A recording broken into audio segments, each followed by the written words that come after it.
Praise the Lord. सर्वांना praise the Lord.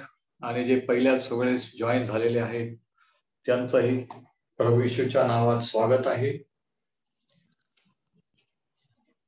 सध्या आपण एक अत्यंत महत्वाच्या विषयावर बोलत आहोत, जो आपल्या प्रत्येकाशी निगडीत असा आहे. तो म्हणजे पवित्र आत्म्याचं मार्गदर्शन आपल्याला कसं मिळू शकतं, देव आपल्याला कसं मार्गदर्शन करतो ते आपण कसं ओळखू शकतो,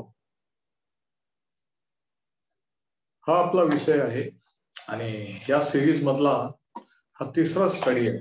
आजचं आपलं शीर्षक आहे स्पिरिट लेड किंवा आत्म्याच्या मार्गदर्शनाने चालणे, आत्म्याच्या प्रेरणेने किंवा आत्म्याच्या मार्गदर्शनाने चालणे.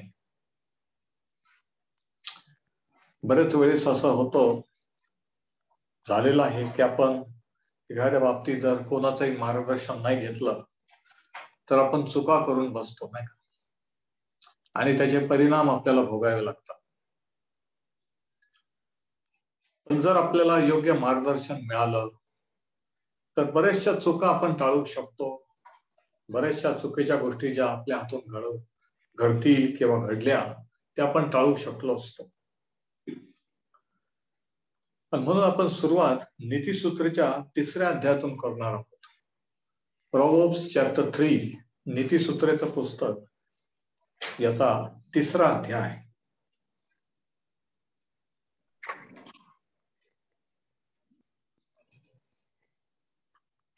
नीतिसूत्रे 3 आणि वचन 5 मध्ये असं म्हटलेलं आहे, तू आपल्या अगदी मनापासून परमेश्वरावर भाव ठेव. मनापासून हा शब्द अंडरलाईन करा. तू आपल्या अगदी मनापासून परमेश्वरावर भाव ठेव. आपल्याच बुद्धीवर अवलंबून राहू नको. बुद्धीवर हा शब्द अंडरलाईन करा. मन आणि बुद्धी या दोन वेगवेगळ्या गोष्टी आहेत. आणि या ठिकाणी देवाचं वचन सांगतं की आपण आपल्या मनापासून परमेश्वरावर भाव किंवा विश्वास ठेवला पाहिजे. विश्वास हा अंतःकरणाने होतो. रोमकरास पत्र 10:9 आणि 10 मध्ये सांगितलंय की विश्वास हा अंतःकरणाने ठेवला जातो आणि मुखानेही कबुली जाते. म्हणून इथं म्हटलंय की बुद्धीवर अवलंबून राहून. सर्वात महत्वाची गोष्ट जी आपण आपल्या ख्रिस्ती जीवनात जी शिकू ती ही की पवित्र आत्म्याच्या मार्गदर्शनाने आपण कसं चालावं. दैनंदिन जीवनात प्रत्येक बाबतीत जे निर्णय आपल्याला घ्यावे लागतात, आपण घेतो, त्या प्रत्येक बाबतीत देव आपल्याला चालवू शकतो का, मार्गदर्शन देऊ शकतो का. म्हणून काय केलं पाहिजे ते 5व्या वचनात सांगितलं की मनापासून परमेश्वरावर, नुसतं परमेश्वरावर भाव ठेव असं नाही, तर अगदी मनापासून. आणि दुसरी गोष्ट काय नाही करायला पाहिजे ते सांगितलं की आपल्या बुद्धीवर अवलंबून राहू. नंतर वचन 6, नीतिसूत्रे 3 आणि 6, तू आपल्या सर्व मार्गात त्याचा आदर कर. किती मार्गात? सर्व मार्गात. म्हणजे तो तुझा मार्गदर्शक होईल. परमेश्वर आपला मार्गदर्शक होऊ शकतो का? हो, तो होऊ शकतो, व्हायला तयार आहे. पण त्याच्या अगोदर आपण काय केलं पाहिजे की सर्व मार्गात त्याचा आदर केला पाहिजे. मनापासून त्याच्यावर भाव ठेवला पाहिजे. आपल्या बुद्धीवर, आपल्या ज्ञानावर, आपल्या हुशारीवर अवलंबून नाही राहिला पाहिजे. हे जर केलं तर सांगितलेलं आहे की तो तुझा मार्गदर्शक होईल.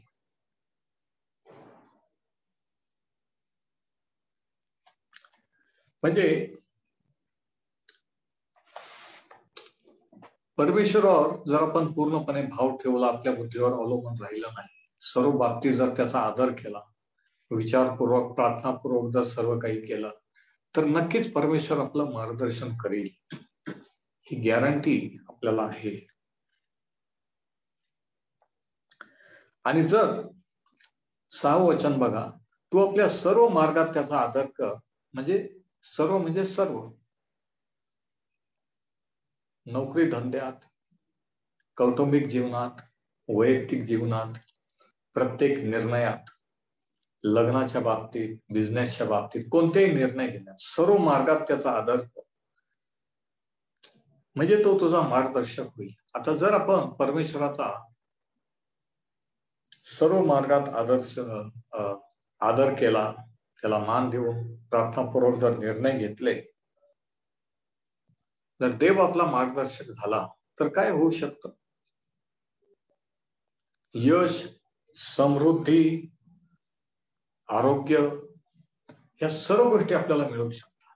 जर देवाचं मार्गदर्शन जर आपल्याला मिळू शकलं, देवाने जर आपल्याला चालवलं, देवाच्या मार्गदर्शनाने जर आपण चाललं, तर आपण अपयशी ठरू का? आपण कर्जबाजारी होऊ का? आपण एखाद्या प्रॉब्लेम, कोणी आपल्याला फसवू शकेल का? नाही.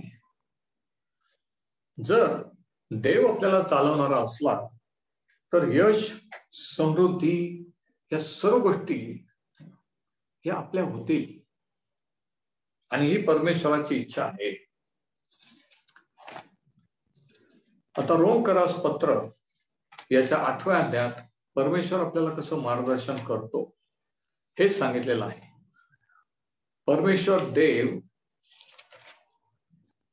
त्याच्या लोकांना चालवतो. म्हणजे हे मार्गदर्शन कोणाला अवेलेबल आहे?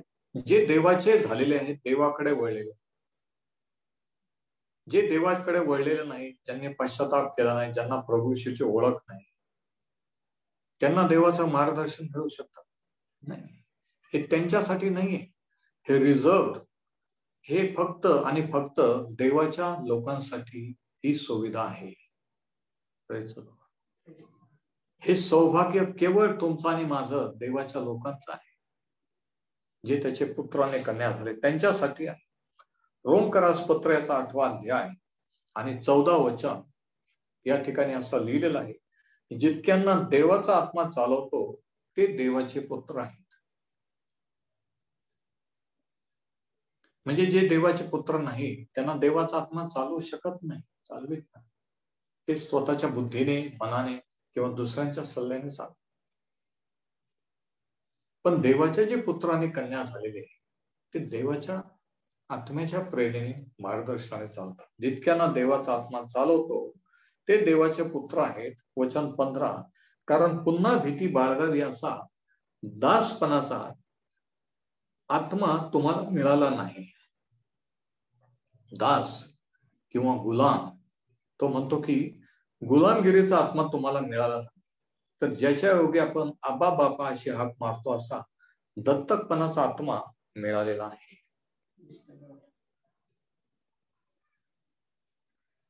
म्हणजे एक दासपणाचा किंवा गुलामगिरीचा आत्मा आहे जो आपल्याला गुलाम बनवतो आयुष्यभर. आपण परिस्थितीचे गुलाम राहतो, लोकांचे गुलाम राहतो. तो म्हणतो की तुम्हाला तो दासपणाचा किंवा स्पिरिट ऑफ स्लेव्हरी, गुलामगिरीचा आत्मा मिळाला नाही, तर दत्तकपणाचा आत्मा मिळाला. की देवाने आपल्याला जसं दत्तक घेतलेलं आहे, त्याचे पुत्र आणि कन्या केलेलं आहे.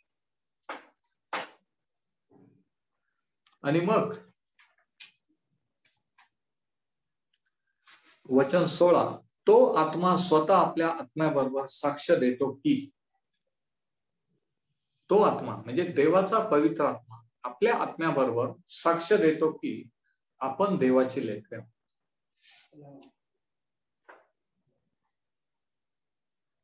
आपण पाहिलं की शास्त्र सांगतं की आपण आत्मा, जीव आणि शरीर आहोत. देव आत्मा आहे आणि देव आपल्या आत्म्याशी बोलत असतो, आपल्या बुद्धीशी नाही, आपल्या शरीराची भावनांशी नाही, तर आपल्या आत्म्याशी बोलतो. ज्यावेळेस माणूस येशू ख्रिस्तावर विश्वास ठेवून त्याचा तारण होतो, तेव्हा आत्म्याने आपण देवाशी जोडले जातो. बुद्धीने, विचाराने नाही, शरीराने नाही, तर आत्म्याने. किती जणांना समजतंय मी काय बोलतो? तर तो देवाचा आत्मा आपल्या आत्म्याशी साक्ष देतो, आपल्याला आत्म्यात खात्री होते, आपल्याला आतून कोणीतरी काहीतरी असं सांगतं की नाही, आता देवाने मला स्वीकारलेलं आहे, माझी क्षमा केलेली आहे, आता मी देवाचा भक्त आहे. किती जणांना हा अनुभव आलेला की आतून आपली खात्री होते. बऱ्याच वेळेस आपण शब्दाने सांगू शकत, कसं काय, कशावरून तुम्ही देवाचे झालेले, कशावरून येशू ख्रिस्ताने पापाची क्षमा. आतून आपला आत्मा, आपल्या आत्म्याला, देवाचा आत्मा आपल्या आत्म्याला खात्री करून देतो आणि आपला आत्मा आपल्याला साक्ष देतो की आपण देवाचे पुत्र आहोत. आणि अशा रीतीने प्रभू येशू ख्रिस्त जगामध्ये असताना चालला पवित्र आत्म्याच्या मार्गदर्शनाने. तो त्याला काय वाटत होतो त्या भावनांप्रमाणे चालला नाही, मूड प्रमाणे चालला नाही. तो त्याच्या बुद्धीने, विचाराने चालला नाही, तर तो देवाच्या पवित्र आत्म्याच्या मार्गदर्शनाने चालत होता. प्रत्येक बाबतीत त्याला माहित होतं की काय होणार आहे, देव काय करणार आहे. त्याला कधी कोणत्या गोष्टीचं आश्चर्य वाटलं नाही, तो कधी शॉक झाला नाही, कारण तो देवाशी कनेक्टेड होता, पवित्र आत्म्याशी त्याच्या आत्म्याने कनेक्टेड होता. आणि तो आपल्या समोर एक किस्सा किंवा एक उदाहरण आहे. आणि नेहमी अशा रीतीने, आणि म्हणून शास्त्रात सांगितलंय की सर्व मार्गात त्याचा आदर कर, म्हणजे तो तुझा मार्गदर्शक. प्रभू येशू सर्व मार्गात देव पित्याचा आदर करत होता, पित्याच्या इच्छेवर प्रत्येक गोष्ट ठेवत होता. म्हणून देव जो पिता पवित्र आत्म्याने त्याला चालवत होता. आणि आपणही जर प्रभू येशूचे आहोत तर आपणही तसं केलं तर आपलाही तोच देवाचा पवित्र चालवू शकतो, असं शास्त्र सांगतं. आपल्याला ठोकरा खाण्याची, चुका करण्याची, पस्तावा करण्याची गरज नाही. तर आपला आत्मा आपली खात्री करून देतो की आपण देवाचे आहोत. आता समजा मागील 40-50 वर्षात जे काही तुमचं आयुष्य आहे, जे काही तुम्ही आणि मी निर्णय घेतले, त्याचे परिणाम आपण आज भोगत आहोत. जो लग्नाचा निर्णय घेतला, ज्यांच्याशी लग्न करणार, त्याच्याप्रमाणे आपण जे नोकरी किंवा धंदा करण्याचा, बिझनेसचा जो निर्णय घेतला, ते झालेला.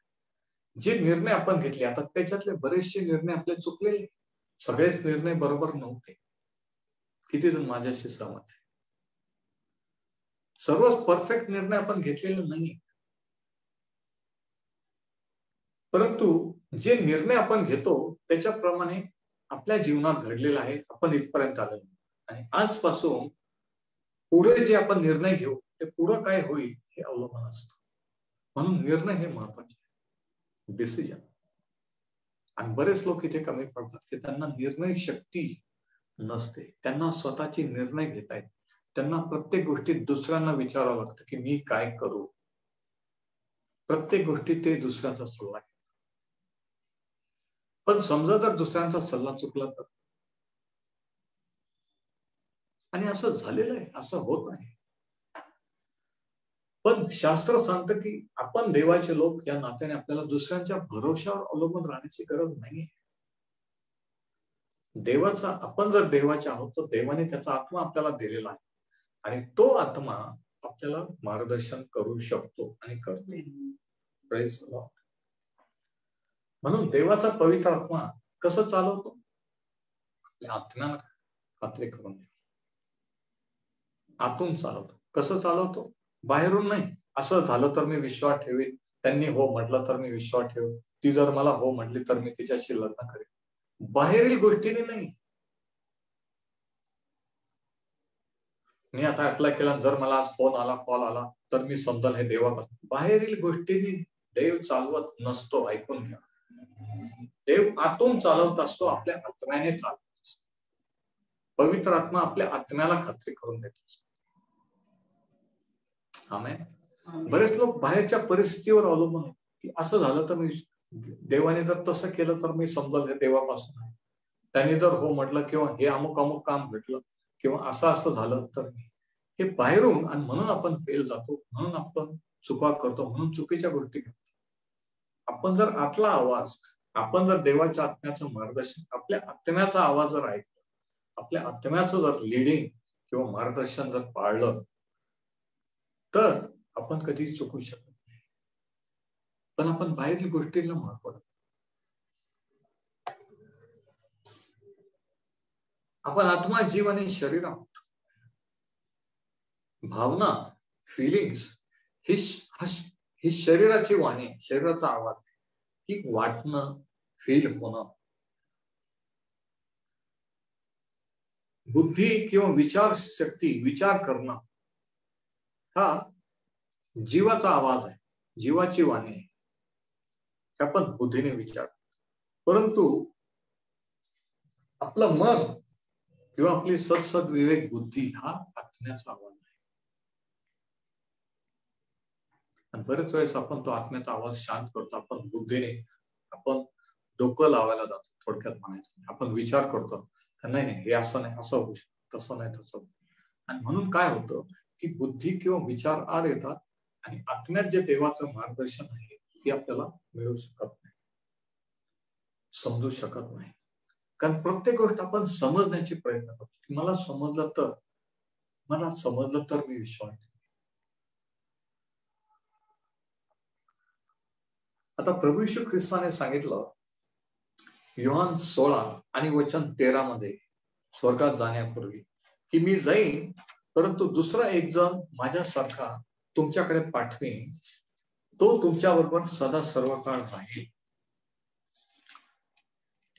योहान शुभवर्तमान 14वा अध्याय आणि 26वा वचन, तरी ज्याला पिता माझ्या नावाने पाठवील तो कैवारी म्हणजे पवित्र आत्मा तुम्हाला सर्व शिकवी. पवित्र आत्मा सर्व शिकवू शकतो का? हो. पवित्र आत्म्याचं शिक्षण आपल्याला मिळू शकतं का? हो. तो तुम्हाला सर्व शिकवी आणि ज्या गोष्टी तुम्हाला सांगितल्या त्या सर्वांची तुम्हाला आठवण करून देईल. कधी कधी आठवतं नाही का, अमुक वचन आहे पण कुठं आहे ते आठवत नाही. पण कधी कधी प्रार्थना करताना कधी कधी काही वेळेस अमुक असं वचन आहे असं आठवत. कोणाच्या बाबतीत असं झालंय का? ही आठवण की अमुक असं वचन आहे हे कोणी करून दिली? देवाच्या पवित्र. पण बरेच वेळेस आपण तिकडे दुर्लक्ष करतो. आपण लगेच त्याच्यावर विचार करतो, हा प्लॅन आहे, मग हे असं आहे, मग ते असं म्हटले, ते तसं म्हटले. पण ज्या आत्म्याने आपल्याला आठवण करून दिली, जे आत्म्याने आपल्याला आतमध्ये सुचवलं, ते आपण पहिले नाही. आपण प्रथम प्राधान्य इथं देतो बुद्धीला, विचाराला. आपल्याला सगळं समजायचं पडलेलं असतं. नाही मला माहित पाहिजे, मग मला सांगा, मग हे सांगा, मग तेच सांगा, मग हे कसं, मग असं कसं, हे तसं कसं. आणि म्हणून सगळा प्रॉब्लेम.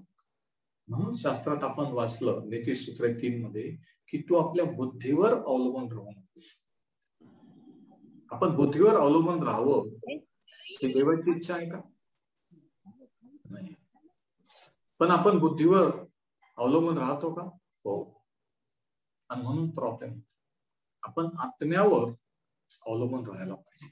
देव आपल्या आतमध्ये काय होतो. आणि मग लोक म्हणतात की हा मला वाटलंच होतं हे चुकणार, मला वाटलंच होतं याच्यात काहीतरी गडबड. म्हणजे वाटत होतं तिकडं जर तुम्ही लक्ष दिलं असतं तर ती चूक झाली नसती. किती जणांना समजतं? वाटलं होतं म्हणजे तुमच्या आत्म्याने, तुमच्या मनाने तुम्हाला सिग्नल दिला होता की हे रॉंग आहे, हे तुम्ही नाही करायला पाहिजे. पण तिकडं दुर्लक्ष केलं, बुद्धी डोकं चालवलं आणि बसले. प्रॉब्लेम.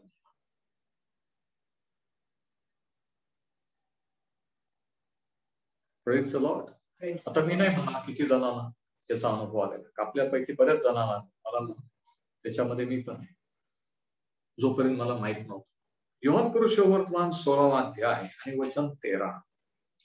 योहान 16 आणि 13 मध्ये प्रभू येशू म्हणतो पवित्र आत्म्याच्या कार्याविषयी. बरेच लोकांना वाटतं पवित्र आत्म्याचं दान मिळालं, पवित्र आत्म्याचं कार्य म्हणजे फक्त आपण अन्य भाषेत बोलायचं, अन्य भाषेत प्रार्थना करायची तेवढंच, आणि दुसऱ्यांवर इम्प्रेशन मारायचं की मला पण दान आहे, मी पण बोलू शकतो. पण तेवढं नाही आहे, तुम्हाला सांगतो तेवढं नाही. तरी तो वचन 13 सत्याचा आत्मा येईल, म्हणजे त्या पवित्र आत्म्याला प्रभू येशू सत्याचा आत्मा, म्हणजे प्रभू येशू सत्य आहे देवाचं वचन सत्य आहे आणि पवित्र आत्मा सत्याचा, म्हणजे जे खरं सत्य आहे त्याच्यातच तो आपल्याला चालेल. म्हणजे जे खोटं आहे, चुकीचं आहे, तिकडं आपल्याला चालवणार नाही. आता त्या पवित्र आत्म्यावर आपण अवलंबून राहू शकतो का? तुम्हाला विचार, तो सत्याचा आत्मा आहे म्हणून आपल्याला गॅरंटी आहे की आपण फसणार नाही, आपण चुकणार नाही. तो म्हणतो की तो सत्याचा आत्मा येईल तर तुम्हाला मार्ग दाखवून सर्व सत्यात येईल, म्हणजे मार्गदर्शन करेल, सर्व सत्यात मार्गदर्शन. तिच्या नावावर कसं काय फोन करायचा हे चालू असताना पवित्र आत्मा मार्गदर्शन करू शकतो का? हो.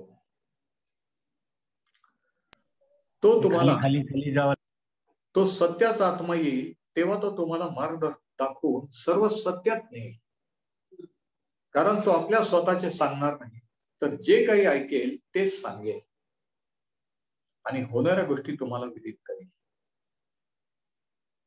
आता परत एकदा ते वचन बघा आणि पवित्र आत्मा काय काय करेल, किती गोष्टी करेल हे जरा मोजा. त्या वचनाकडे बघा. तो सत्याचा आत्मा येईल तर तुम्हाला मार्ग दाखवून सर्व सत्यात नेईल. पहिली गोष्ट, सत्यात मार्गदर्शन करेल. दुसरी गोष्ट, तो आपल्या स्वतःच सांगणार नाही, तर जे ऐकेल तेच सांगेल, म्हणजे देवापासून जे ऐकेल तेच आपल्याला सांगेल. आणि तिसरी गोष्ट, होणाऱ्या गोष्टी तुम्हाला विदित करेल. जे काही आपल्या जीवनात किंवा दुसऱ्यांच्या जीवनात होणार आहे त्या होणाऱ्या गोष्टी सुद्धा आपल्याला कळू शकतात का? हो. कसं? त्याच्या पवित्र आत्म्याच्या.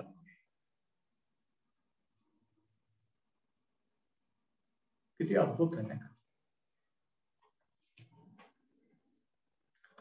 आजचा आपला जो विषय आहे की आत्म्याच्या मार्गदर्शनाने चालणं. 3 प्रकारे पवित्र आत्मा किंवा देव आपल्याला मार्गदर्शन करतो. पहिली गोष्ट, आपल्या आत्म्याची साक्ष, इनवर्ड विटनेस.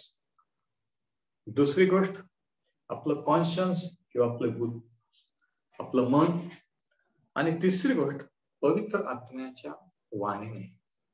डायरेक्टली पवित्र आत्मा आपल्याशी बोलतो, त्याची वाणी आपल्याला ऐकू येऊ शकते.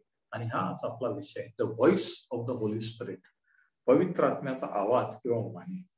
आता पहिले शमूएल 3 मध्ये जुन्या करारात एक गोष्ट आहे, तुम्ही कदाचित वाचली असेल, की शमूएल बाळ हा लहान असताना देव त्याच्याशी बोलला. ज्यावेळेस त्याच्या आईने त्याला एली संदेशच्या जवळ त्या मंदिरात ठेवलं, त्याला देवाची वाणी ऐकू येईल, शमूएला शमूएला, आणि तो धावत जाऊन एलीकडे गेला. त्याला वाटलं की एली नाही, ते याचकाने त्याला हाक मारली. तो लहान होता, त्याला माहित देवाचा आवाज कसा ओळखू शकतो. आज मोठे झाले तरी बऱ्याच लोकांना माहित नाही की देवाचा आवाज कोणता, सैतानाचा कोणता, आपल्या मनाचा कोणता.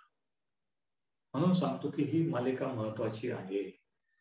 हे एकदा ऐकून तुम्हाला कळणार नाही, हे बरेच वेळेस ऐकल्यानंतर हे प्रगटीकरण तुमच्या इथून इथे जाईल आणि आयुष्यभर तुम्हाला कामाला येईल की आत्म्याच्या मार्गदर्शनाने आपण कसं चालू शकतो.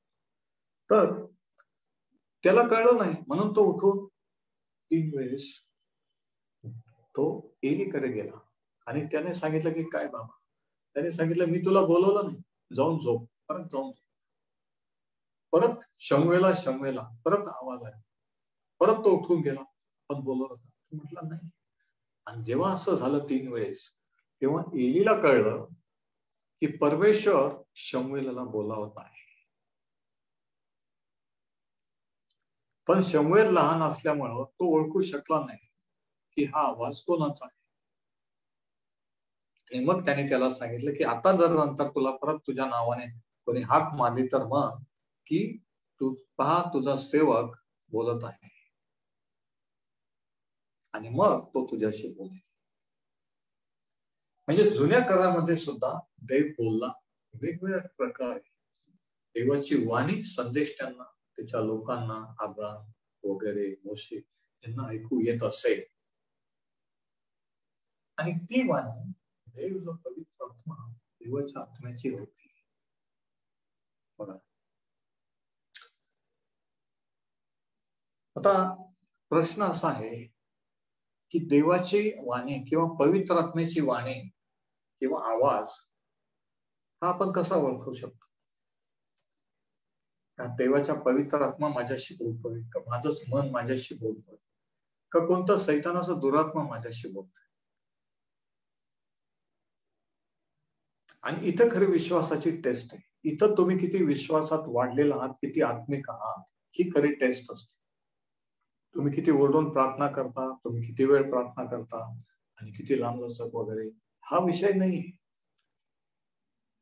फरक तुम्हाला कळू शकतो का, याच्यावर सर्व जसं काही खेळ आहे. तर पॉइंट असा आहे की पवित्र आत्म्याची वाणी किंवा देवाच्या आत्म्याचा आवाज आपण कसा ओळखू शकतो? आणि याचं सिंपल साधं उत्तर असं आहे पहिल्यांदा की प्रॅक्टिस. आता समजा ओळखीने आणि ओळख झाल्यानंतर वारंवार आपण संपर्कात असले. आता समजा मनोज आहे, ब्रदर मार्टिन सोमा, आता अनेक वर्षापासून संबंध असल्यामुळे, नात्यात असल्यामुळे की त्याला माझा आवाज माहित आहे, मला त्याचा आवाज माहित. हॅलो बोलल्यानंतर मी म्हणू शकतो एकाच शब्दावरून की हा मनोजचा आवाज. मी हॅलो केल्यावर त्याला माहिती आहे की मी इकडून बोलत आहे. का? कारण आमची ओळख झाली नाही.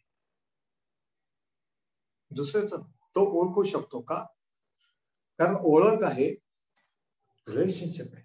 तसं देवाशी आणि त्याच्या पवित्र आत्म्याशी आपली ओळख आणि रिलेशनशिप, नातं इतकं जवळचं असल्यानंतर काय होतं, वारंवार आपण एकमेकांशी बोलल्यानंतर, संपर्कात राहिल्यानंतर, सानिध्यात राहिल्यानंतर आपल्याला माहित असतो की हा आवाज त्यांचा आहे. किती कोणी हॅलो केलं तरी, मनोजने हॅलो केलं की मला माहिती आहे मनोज बोलतो. तुम्ही जर माझ्या संपर्कात आहात, हॅलो केल्यानंतर तुम्हाला माहिती आहे की मी बोलतो. म्हणजे पहिली गोष्ट ही की पवित्र आत्म्याचा आवाज ओळखण्यासाठी पण पवित्र आत्म्याच्या सहभागीतेत किंवा संगतीत राहिलं पाहिजे. Fellowship of the Holy spirit. तो काही फक्त शेवटचा आशीर्वाद नाही आमच्यासारख्या पालकाने द्यायचा. देव जो बाप याची प्रीती, प्रभू येशू ख्रिस्ताची कृपा, पवित्र आत्म्याची सहभागिता तुमच्या बरोबर. काय फक्त आशीर्वाद नाही, हे ऍक्च्युअल आहे, हे रिअल आहे की पवित्र आत्म्याच्या सानिध्यात आपण राहू शकतो, त्याच्या सहभागितेत राहू शकतो. आणि मग त्याच्या सहभागितेत राहिल्यानंतर जगातले दुसरे आवाज, दुरात्म्यांचे आवाज, आपल्या मनातले विचारांचे आवाज आणि देवाच्या आत्म्याचा आपल्याला क्लिअर कट समजू शकतो. देवाचा पवित्र आत्मा माझ्याशी बोलत आहे किंवा मला सुचवित आहे. Praise the Lord.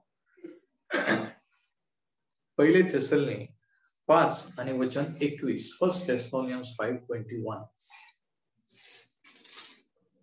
या ठिकाणी एक छोटस वचन आहे, पण छोटस असलं तरी ते महत्वाचं आहे. कारण शास्त्रातला प्रत्येक शब्द हा महत्वाचा आहे. म्हणून शास्त्र कधी फास्ट वाचू नये. माणसाने शास्त्र नेहमी हळू एक एक शब्दाने वाचावं. पहिले थेसलोनिय 5:21. सर्व गोष्टींची पारख करा. किती गोष्टींची? सर्व गोष्टींची. काय करा? पारख करा. आणि ती पारख कोणी करायची? देव करील का? ते तुम्हाला मला करायचं. सर्व गोष्टींची पारख करा. आपण करतो का? नाही. म्हणून आपण प्रॉब्लेम मध्ये. शास्त्र सांगतं की सर्व गोष्टींची पारख करा, चांगले ते बळकट करा.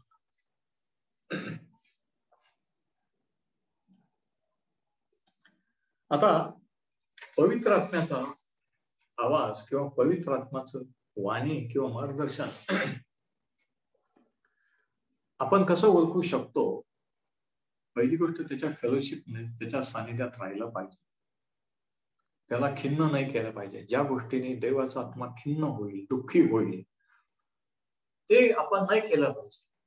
तर आपली ती संगत किंवा फेलोशिप राहते, तर आपला तो सहवास राहतो. दुसरी गोष्ट ही की देवाचा आत्मा देवाच्या वचना व्यतिरिक्त आपल्याला चालवत नाही. म्हणजे काय? पवित्र आत्म्याचं मार्गदर्शन आणि देवाचं वचन हे एकमेकांशी मिळतं जुळतं असतं. किती जणांना समजलं? नाही समजलं. वचनाच्या बाहेर, वचनाच्या विरुद्ध देव चालवत नसतो, पवित्र आत्मा चालवत नसतो. म्हणून वचन माहीत पाहिजे असतं. म्हणून बायबल स्टडी कशासाठी? की जे काही देव बोलतो, जे काही देव बोलणार आहे, करणार हे वचनानुसार करणार आहे. मग वचन जर माहीत असलं तर ते वचन आपल्याला तो सुचवी, त्या वचनाने बोलेल आणि मग आपण पुढे जाऊ शकतो. पण वचन जर माहीत नसलं तर पवित्र आत्म्याचं मार्गदर्शन मिळू शकत नाही. देवाचा पवित्र आत्मा देवाच्या वचनाने आपल्याला चालवतो. Spirit and the word agree. आत्मा आणि वचन हे एकमेकांशी सहमत असतात.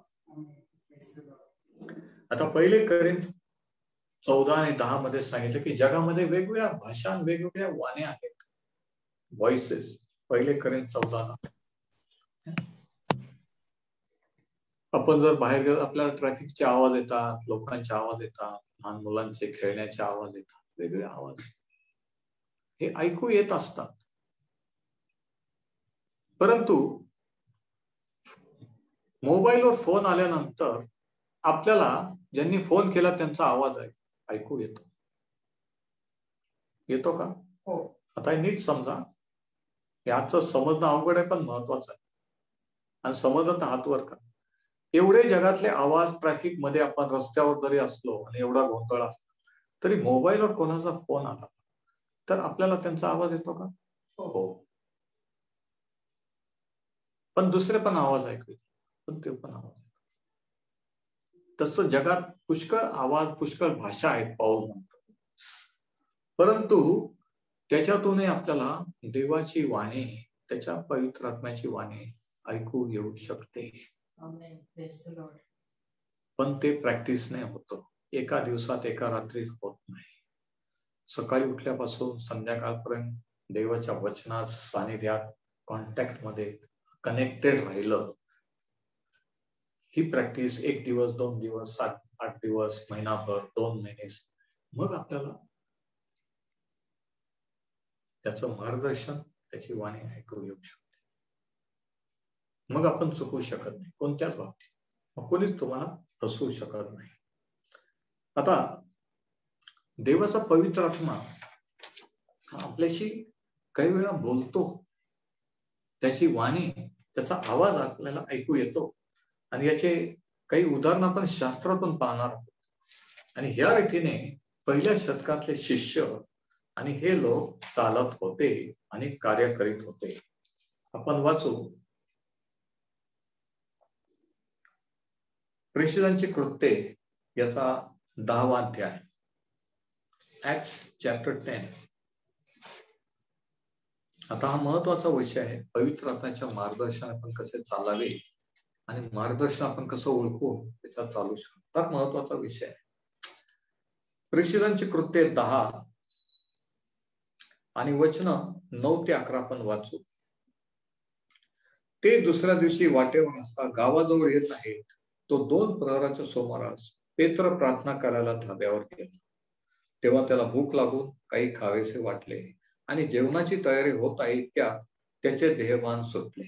म्हणजे तो शरीरातून वर गेला आणि एकदम तो वेगळ्या मोड मध्ये गेला. तेव्हा आकाश उघडलेले व मोठ्या चांदव्यासारखे 4 कोपरे धरून सोडले पात्र पृथ्वीवर उतरत आहे असे तो पाहत राहिला. शरीरातून तो आत्म्यात गेला. बघा. आणि अचानक त्याला दृष्टांत झाला. अचानक त्याला काहीतरी त्याच्या डोळ्यासमोर दिसलं. आणि मग वचन 13 मध्ये आपण वाचलं की मग अशी वाणी झाली की पेत्रा उठ, मारून खा. ते ताट होतं, त्याला भूक लागलेली आणि त्या ताटात वेगवेगळे प्राणी होते आणि काही विषारी प्राणी पण, अशुद्ध प्राणी पण होते. आणि वाणी झाली की पेत्रा उठ आणि मारून खा. ही वाणी. आता ही कुठून पेत्रा ऐकतोय? ज्यावेळेस तो दृष्टांत पाहतो तेव्हा, ज्यावेळेस तो आत्म्यात गेला तेव्हा. ऐकून घ्या. ज्यावेळेस तुम्ही आणि मी प्रार्थनेत वरच्या लेवलला इतकं जातो की आपण कुठं बसलेलो आहोत, आपल्या घरात की दुसऱ्यांच्या घरात आहोत, कुठं आहोत हे विसरून काही वेळ जातो, त्यावेळेस अचानक देव आपल्याला आपल्या डोळ्यापुढे काही दृश्य दाखवतो. स्वतःबद्दल, एखाद्याबद्दल प्रार्थना करताना मध्ये आपण आत्म्यात जात असतो. Praise the Lord. आणि पेत्राला हे दिसलं आणि वाणी पण ऐकलं बघा. आणि मग वचन 19 आणि 20, पेत्र त्या दृष्टांताविषयी विचार करीत असता आत्मा त्याला म्हणाला. बघा शास्त्रात बघा सगळेजण, हे महत्वाचं आहे. पेत्र ह्या दृष्टांताचा विचार करीत असता आत्मा त्याला म्हणाला. कोणता आत्मा? पवित्र आत्मा. कारण पवित्र आत्म्याने त्याला हा दृष्टांत दाखवलेला आहे. म्हणून आपण त्या आत्मिक मोड मध्ये गेलो, माहिती का? त्या मोड मध्ये आत्म्यात गेल्यानंतर हे दृष्टांत आणि हे देवाची वाणी ते येतात. जोपर्यंत आपण या शरीरात, देहात, या कानाने, या डोळ्याने त्याच्यामध्ये नाही. म्हणून प्रार्थनेची लेवल, प्रार्थनेचं जीवन आपण वाढवलं पाहिजे. देवाच्या सानिध्यात, वचनात राहायला शिकलं पाहिजे. एकटं राहून एकांतातली प्रार्थना, एकांतात शास्त्र वाचन, एकांतात मनन, हे जेवढं तुम्ही कराल तेवढं तुम्ही आत्म्यातून संवेदनशील, सेन्सिटिव्ह व्हाल. आणि जेवढं तुम्ही दुसऱ्यांच्या सानिध्यात, गोंधळात राहाल, बडबड करीत राहा, सारखं बोलतात, सारखे लोक प्रार्थनेमध्ये नुसते बोलतात आणि थांबले की चालते. पण जेवढं तुम्ही शांत राहू, प्रार्थना केल्यावर शांत बसून ऐकाल, विचार कराल, देव काय सुचवतोय, काय दाखवतोय, तेवढं तुम्हाला आत्म्याचं मार्गदर्शन मिळेल. म्हणून वैयक्तिक prayer life, personal prayer life हे फार फार महत्वाचं आहे. म्हणजे तुम्हाला तुमच्याशी देवाला बोलायचं, तो मला नाही सांगणार, तो दुसऱ्यांना नाही सांगणार, तो तुम्हालाच प्रकट करेल. पण तुम्ही अवेलेबल पाहिजे, तुम्ही वेळ दिला पाहिजे, तुम्ही ऐकण्याच्या मनस्थितीत पाहिजे, तुम्ही आत्म्याच्या मोड मध्ये पाहिजे. Praise the Lord. किती जणांना समज नाही. तुमच्या डोक्यात जर तिसरेच विचार आहे, तुम्ही डिस्टर्ब झालेले, मूड खराब आहे, आणि असं का झालं, देवाने तसं का झालं, हे केलं ते केलं, तर नाही. हे सर्व देवाजवळ बोल करू, मनाचा ताबा पवित्र आत्म्याच्या स्वाधीन करू, त्याने मनाचे विचार आपला ताबा घेतल्यानंतरच्या ह्या गोष्टी, या ग्राउंड लेवलच्या नाही, या हायर लेवलच्या गोष्टी. Praise the Lord. किती जणांना हायर लेवलला जायचंय? किती जणांना उंच जायचंय देवामध्ये? देवाची स्तुती असो. काही जणांना जायचं आहे. हालेलुया. तर पेत्राने, आत्मा त्याला म्हणाला, पहा 3 माणसं तुझा शोध करीत आहेत. अचानक त्याला पवित्र आत्मा त्याच्याशी बोलतो. म्हणजे काय पवित्र आत्मा बोलतो? पवित्र आत्मा एक व्यक्ती आहे. जसा देव जो पिता एक व्यक्ती आहे, जसा देव जो पुत्र, तसा देव जो पवित्र आत्मा एक व्यक्ती आहे. कारण व्यक्तीच बोलू शकते नाही, शक्ती बोलते का? कोणीतरी म्हणलं मला वाटलं पवित्र आत्मा शक्ती नाही. तुम्हाला काय वाटलं हा विषय नाही. वचन काय सांगतं ते महत्वाचं आहे. बरेच वेळेस आपण आपल्याला जे वाटतं तेच खरं मानत, कोणी काही सांगितलेलं तेच खरं मानत. पण आपण चेक केलं पाहिजे, आपल्याला जे वाटतं ते खरंच शास्त्र तसं सांगतं का? दुसरं कोणीतरी काय सांगितलं, कोणाकोणा ऐकलं, खरंच तसं खरंच आहे का? मग आपण फसू शकत नाही. तर आत्मा त्याला म्हणाला, 3 माणसं तुझा शोध करेल, तर उठून खाली चल आणि काही कांक्षा न धरता त्यांच्या बरोबर जा, कारण मी त्यांना पाठवेल. या ठिकाणी आपण पाहतो की देवाच्या पवित्र आत्म्याने पेत्राला स्पष्टपणे मार्गदर्शन केलं.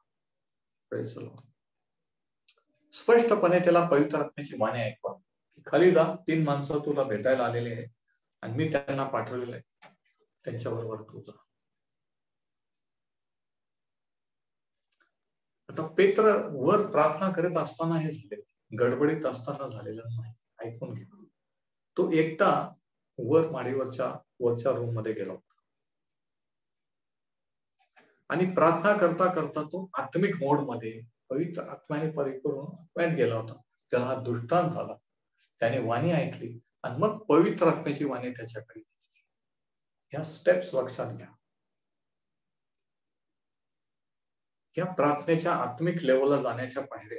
पहिल्याने मनाची तयारी करणं, स्वतःला सावरणं, प्रार्थनेसाठी तयार होणं, मग प्रार्थना सुरू करणं, प्रार्थना करता करता देवाच्या आत्म्याने प्रार्थना करणं, पण आत्मिक मोड मध्ये जाणं, आणि मग नंतर दैवी गोष्टी आपल्याला तो प्रकट करत असतो. या प्रार्थनेच्या वेगवेगळ्या लेवल आहे. तर पवित्र आत्मा त्याच्याशी स्पष्टपणे बोलला. आता 11वा अध्याय वचन 11 आणि 12. प्रेषित 11, 11 आणि 12. प्रेषितांनी व यहुद्या प्रांतात असलेल्या बंधुजनांनी असे ऐकले की विदेशी लोकांनी देवाचे वचन ग्रहण केले. मग पेत्र यरुशलेमेस गेला तेव्हा सुन्ती लोक त्याच्यावर वाद घालू लागले. ऍक्ट्स चॅप्टर 11 11 आणि 12 सॉरी वचन 11 आणि 12. इतक्यात पहा, ज्या घरात आम्ही होतो त्या पुढे कैसऱ्यातून माझ्याकडे पाठवलेली 3 माणसे उभं राहिली. तेव्हा आत्म्याने मला सांगितले. कोणी सांगितले? पवित्र आत्म्याने. म्हणजे बघा, हे शिष्य, हे लोक पहिल्या शतकात कशा रीतीने सेवा करीत होते, कशा रीतीने कार्य करीत होते. त्यांना वाटतं चला आता आपण आज या गावाला जाऊ, त्या ठिकाणी जाऊ, किंवा यांनी मिटिंगला बोलव, घरी बोलवलं, चला त्यांच्या घरी प्रेम. तसं नाही. ते प्रार्थनापूर्वक देवाचा पवित्र आत्मा त्यांना सुचवत होता, सांगत त्या मार्गदर्शनाने ते चालले, आणि म्हणून ते यशस्वी झाले. किती जण अजूनही माझ्या सोबत आहेत. त्यांच्याजवळ इंटरनेट नव्हतं. किती जण ऐकत आहे? त्यांच्याजवळ इंटरनेट नव्हतं, टेलिव्हिजन नव्हतं, प्रिंटिंग प्रेस नव्हते, पुस्तकं नव्हते, आपल्याला जी आज सुविधा आहे ती कोणतीच नव्हती. पण पवित्र आत्म्याचं मार्गदर्शन जे आजही आपल्याला अवेलेबल आहे, आणि त्या आत्म्याच्या प्रेरणेने ते चालत होते. म्हणून ते कधीच फेल गेले नाही. आपल्याला हे सगळं असून आपण फेल जातो. आपण एवढी प्लॅनिंग करतो, एवढं मॅनेजमेंट करतो, एवढे एक्सपर्ट लोकांचे सल्ला घेतो, आणि एवढे लोक सांगतात असं करा, तसं करा, पण ते सगळं करतो, पण जे करायला पाहिजे ते करत नाही. पवित्र आत्म्याचं मार्गदर्शन घेत. पण जर मार्गदर्शन घेतलं तर आपण त्यांच्यासारखं 100% यशस्वी होतो. किती विशेष नाही का? मुठभर लोकांनी पहिल्या शतकात येशू ख्रिस्ताची सुवार्ता अनेक देशात गाजवली. Without mobile, without television, without radio, without काही. किती विशेष विचार करा. विमान नाही, काही नाही, प्रवासाला काहीच नाही, आणि आपल्याकडे हे असून काय चाललंय?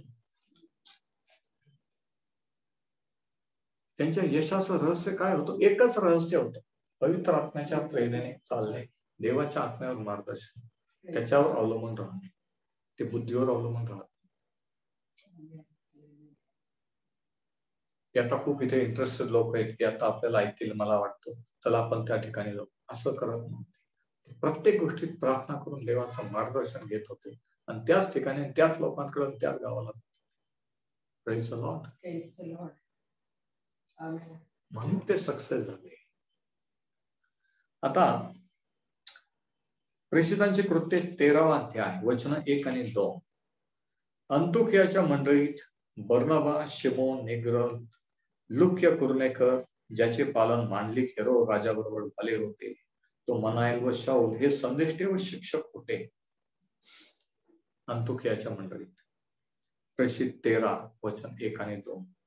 ते प्रभूची सेवा व उपास करीत असता पवित्र आत्म्याने सांगितले की. कोणी सांगितले? पवित्र आत्मा. कोणी सांगितले?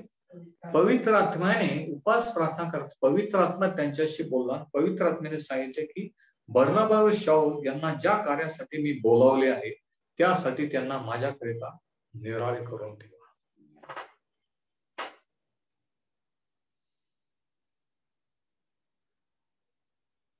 आणि मग पवित्र आत्म्याने सांगितल्यावर त्यांनी काय केलं? त्यांनी उपवास व प्रार्थना करून आणि त्यांच्यावर हात ठेवून त्यांची रवानगी केली.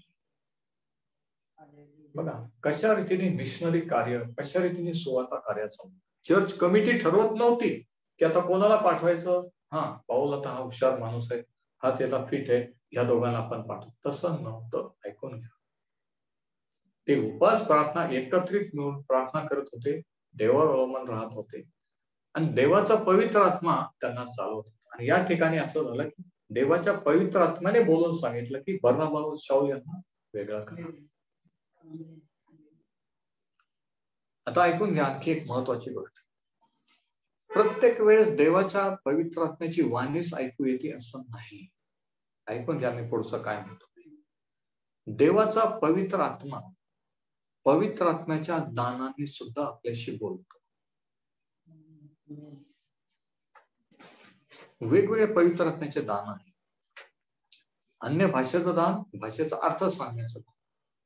आता ह्या रीतीने पवित्र आत्म्याने सांगितलं बर्नबा शाऊल यांना वेगळा करा. आणि हे सगळं चर्च अंतोकियाचं भरलेलं आहे आणि प्रार्थना चालू आहे, प्रेयर मीटिंग चालू. म्हणजे कदाचित कोणीतरी अन्य भाषेत बोलला असेल, कोणाला तरी त्याचा अर्थ कळला असेल आणि त्याने सांगितलं की असं असं पवित्र आत्मा आहे. ह्या रीतीने देवाचा आत्मा बोलला. तर पवित्र आत्मा वाणीनेच नाही तर त्याच्या दानाने सुद्धा तो बोलतो. म्हणून पवित्र आत्म्याचे दान याच्यात. म्हणून अन्य भाषेत प्रार्थना करणाऱ्याने अर्थ समजावा म्हणून प्रार्थना करणे. बरेच वेळेस असं होत नाही, ते फक्त अन्य भाषेत बोलतात आणि तेवढंच. पण आपण काय बोललेलं आहे, प्रभू मला हे समजू दे, हे माझ्याबद्दल आहे दुसऱ्याबद्दल आहे, तू काही प्रगटीकरण वचनातून देतोय का कशाबद्दल देतो तू मला सांग. हे जर त्यांनी पुढची प्रार्थना केली तर त्यांना समजू शकेल. तर या रीतीने सुद्धा देव त्याच्या आत्म्याने आपल्याशी बोलत असतो. Praise the Lord. म्हणून आपण पवित्र आत्म्याच्या मार्गदर्शनाला ओपन पाहिजे. म्हणून आपण जे देवाचे लोक आहेत त्यांच्या सोबत एक मताने एक विचारणे असल्यानंतर एकत्रित येऊन प्रार्थना केल्यानंतर आपण ओपन पाहिजे की मलाच नाही, माझ्याबद्दल देव दुसरा नाही दाखवू शकतो. कोणाच्याही द्वारे प्रभू तू माझ्याशी, असं नाही की नाही मलाच सांगितलं पाहिजे. कदाचित दुसऱ्याला तुमच्याबद्दल दाखवेल, कदाचित एखादं दान ऑपरेट होईल अन्य भाषेचं किंवा भाषेचा अर्थ सांगण्याचं किंवा काय किंवा दृष्टांत आहे कोणत्याही रीती. एक स्पेसिफिक फॉर्म्युला किंवा पद्धत नाही की ह्याच रीती, पण देवाचा पवित्र आत्मा आपल्याशी बोलतो आणि आपल्याला ते समजू शकतं. हे महत्वाचं. आणि हे सर्वांसाठी आहे. हे फक्त ठराविक पालकांसाठी, ठराविक शिक्षकांसाठी, जगप्रसिद्ध लोकांसाठी नाही. ऐकून घ्या, हे तुमच्यासाठी पण आहे. मला पण असं वाटायचं की मलाही देवाचा मार्गदर्शन मिळू शकतो, माझ्याशी देव बोलू शकतो. मग परत वाटायचं ते माझ्यासाठी नाही, मला नाही वाटत माझ्याशी देव बोलू. परत वाटायचं बोलू शकतो का, वचनात वाचलं वाटायचं की बोलू शकतो. तर हे होईल सुरुवातीला. तुम्हाला सैतान तुमचं मन सांगेल की नाही तुमच्यासाठी नाही, तुम्ही अजून त्या लेवलला नाहीये, तुमचं काम नाहीये. पण तरी जर तुम्ही विश्वास धरून स्थिर राहाल की प्रभू तू माझ्याशी बोल, मी तुझी वाणी ऐकायला तयार आहे, तर तो नक्की बोलेल.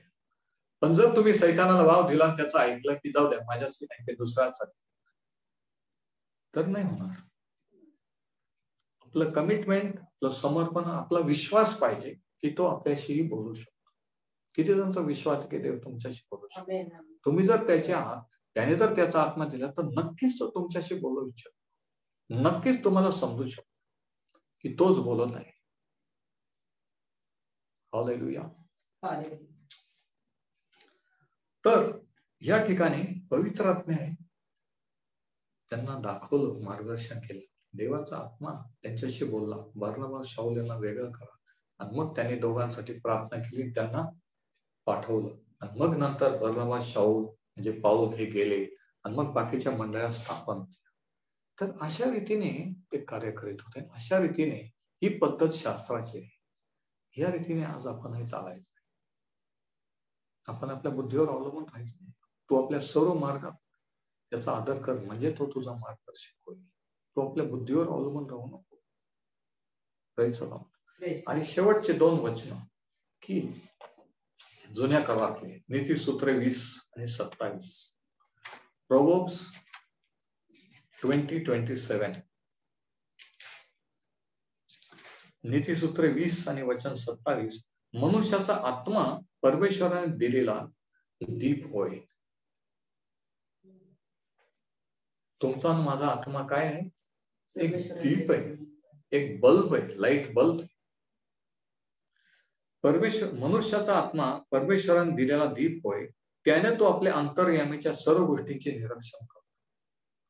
म्हणजे हे सर्व देवाचं मार्गदर्शन, पवित्र आत्म्याचं मार्गदर्शन, त्याची वाणी आपल्याला कुठं ऐकू येते? आपल्या अंतर्यात. कुठं ऐकू येते? इथं नाही, आपल्या आत्म्यात. म्हणून हे आणि हे ट्यून इन पाहिजे, कनेक्टेड पाहिजे. म्हणजे इथं देव काय बोललेला आहे हे इथं समजू शकतो. म्हणून सैतान इथं नेहमी डिस्टर्ब करतो. लक्ष नसतं. उपदेश चालल्यानंतर बायबल स्टडीमध्ये भलतंच काहीतरी डोक्यात येतं, काहीतरी कोणी मोबाईल खेळत बसतं, काहीतरी कुठंतरी पाहत. म्हणजे काय, कारण हे जर ब्लॉक झालं तर आत्म्यातून देव काय बोललेलं आहे तुम्हाला समजत नाही. म्हणून मनाच्या नवीकरणाने स्वतःचे रूपांतर द्या. मनाचं नवीकरण देव नाही करणार, तुम्हाला मला करायचं आहे. आणि ते नवीकरण वचनाने होत असतं. जसं जसं वचनात राहू तसे तसे विचार, मन आपलं देवाच्या अधीन होईल, आत्म्याच्या अधीन होईल. आणि मग आत्म्यातून देव काय सुचवतोय ते आपल्याला समजायला लागेल आणि आपण चालवू. तर मनुष्याचा आत्मा परमेश्वराने दिलेला दीप. आता स्तोत्र 18 आणि वचन 28 याच्यामध्ये स्तोत्र करता काय प्रार्थना करतो आणि ती आपली प्रार्थना पाहिजे. स्तोत्र 18 आणि वचन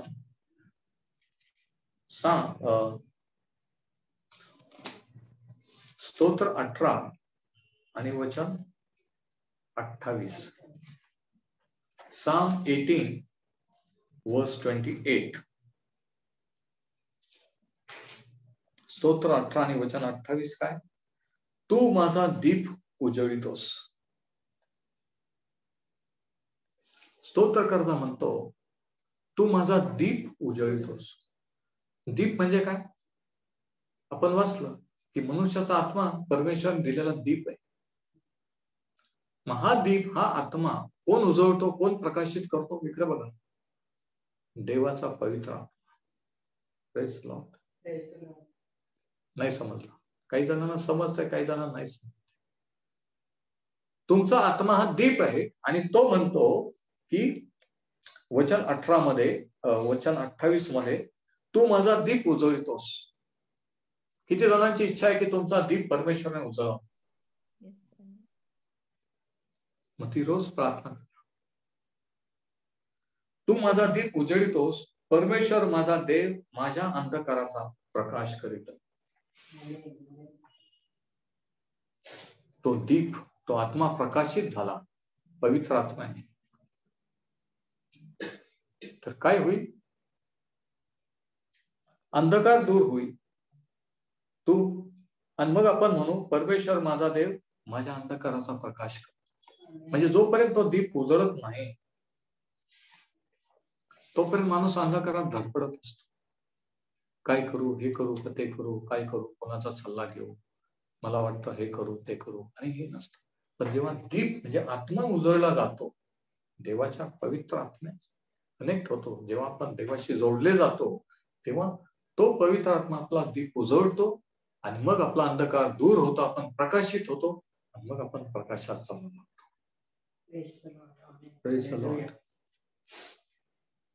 तर हे पवित्र आत्म्याच्या प्रेरणेने किंवा मार्गदर्शनाने चालणं म्हणजे हे. यावेळेस आपण प्रार्थना करणार आहोत. विशेष करून मी त्यांच्यासाठी प्रार्थना करणार आहे ज्यांना आत्म्यामध्ये वरच्या लेवलला जायचं आहे, खोल जायचं आहे, ज्यांना जसं काही खोल समुद्रात पोहायचं आहे, कडेकडेला, फक्त जगी गोष्टी आणि हे नाही, तर आत्म्यातून, आत्म्याच्या मार्गदर्शनाने, बुद्धीने नाही, लोकांच्या बुद्धीने नाही, तर स्वतः देवाच्या आत्म्याच्या मार्गदर्शनाने चालायचं.